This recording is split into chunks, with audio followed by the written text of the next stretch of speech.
Dolanın başına, istər müəllim, istərsə müəllimlərə hamınıza uğurlar arzulayır, yerinə getirmək. Müstəqil Azərbaycanın gələcəyi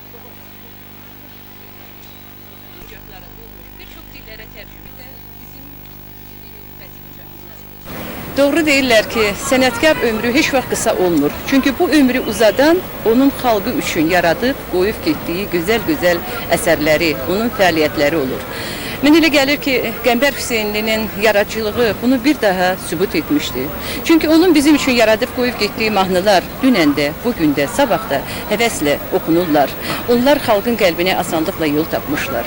Bugün bu tədbiri keçirənlərə, bütün məktəbin işçilərinə, başçısına, hamısına öz dərin minnətdarlığımı bildirirəm. Öz ailəmin adından, şəxsən anam Raziyə Hüseynlinin adından, o bugün burada iştirak edə bilmədi. Ancaq mən onun adından bu tədbiri keçirənlərə, həmişə adını əziz tutanlara çox sağ olun deyirəm. Mən